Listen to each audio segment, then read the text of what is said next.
The fastest way to drain your life isn't stress. It's these obligations that you no longer want, but still keep. These plans you agreed to. These responsibilities you inherited. Or these expectations you never questioned. Until they fill every corner of your life. And one day you realize you're exhausted. Not because life is hard, because your life is overcrowded with things that no longer belong to you. So in this video, I'm going to help you recognize and declutter the obligations that do not serve you and keep draining your energy, because you don't need more discipline in your life. You just need less obligations. Hi, I'm Fabienne, and on this channel, What Feeds You Defines You, we talk about how to be more conscious and intentional about what your mind, body, and soul consume. Because if we don't choose carefully, our lives get filled with noise. Noise in our schedules, noise in our environment, noise in everything, truly, into our lives. And eventually we lose ourselves in it. And today I want to talk about obligations clutter. When we think about clutter, we usually think about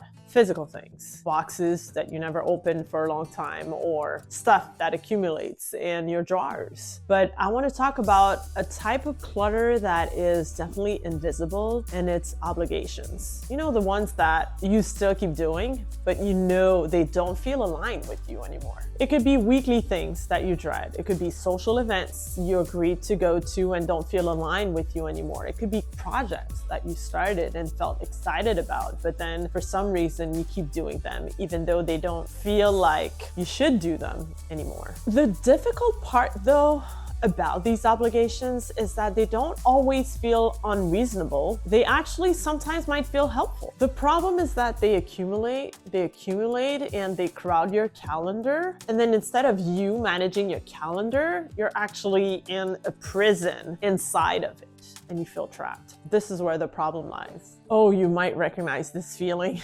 Having a conversation with someone proposing something to you, and you saying yes automatically. And right after you said that yes, you have that feeling inside of you that kind of like, ooh, maybe I should have said no, but then out of guilt or out of obligation or out of you don't want to make that person sad, mad, or having all types of emotions, you just soak it in and you're like, okay, I'll still do it. But that event itself, it's really small. The problem is when you have plenty of these small events where you were supposed to say no and you said yes to, this is how it gets crowded in your calendar, in your energy field. And this is where it could have like not very pleasant consequences. For me, something drastically changed after my illness and my surgery. And I realized that energy was not infinite and that it's precious. Every obligation costs something.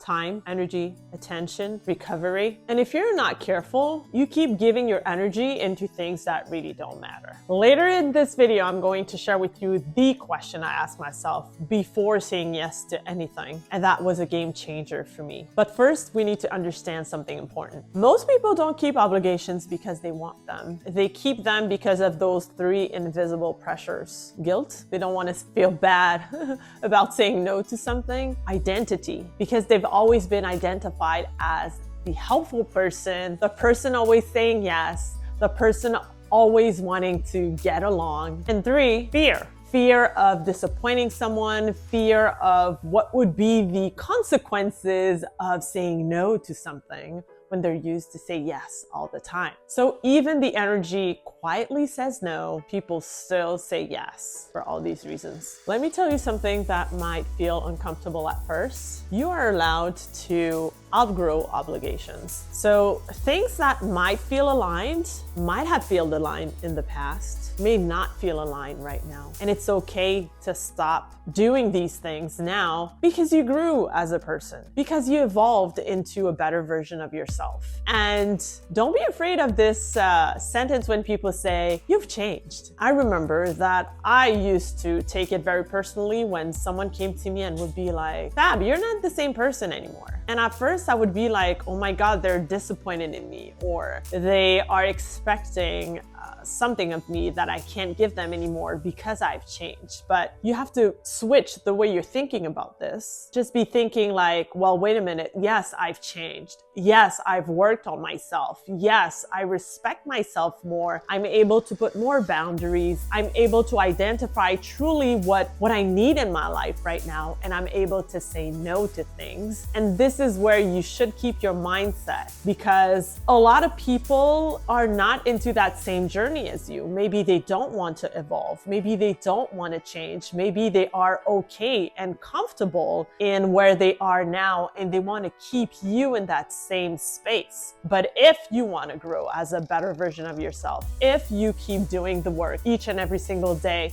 to really respect your needs and desires, then yes, people will tell you will change. You've changed. And you know what? That's okay. In fact, you're on the right path if that happens. So right now, if you feel overwhelmed, well, just start with one simple thing, just one thing. Try to notice where your energy drops. So let's say if you're having a conversation with someone in particular, and then you're talking about some engagement or some obligation, and then all of a sudden you finish saying that you agreed to it, and then you find yourself feeling guilty or feeling that it's not aligned, then that's a sign. Notice it. And eventually, well, you have to do something about it. But at first, notice it. So notice if you feel heavier, if you feel lighter. And if you do feel lighter, well, that's a good sign. But if you feel heavier, then you know there's some things that you might have to change. Because let's be honest, most of the time your body knows way before you know it.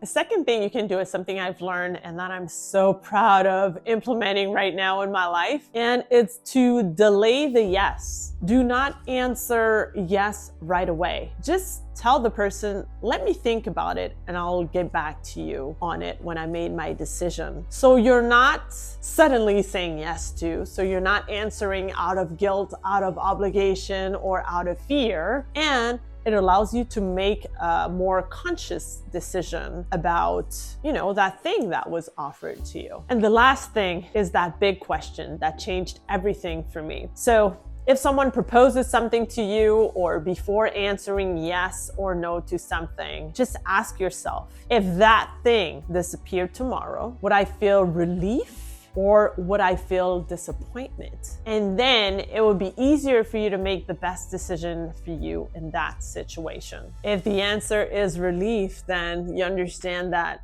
this has no place in your life whatsoever. So decluttering your life isn't about moving physical things. It's about removing invisible clutter. That guilt, that fear, that sense of responsibility or old identity that you used to have with people. The idea that you must do that to feel recognized or accepted, or, to please other people, to make them feel happy.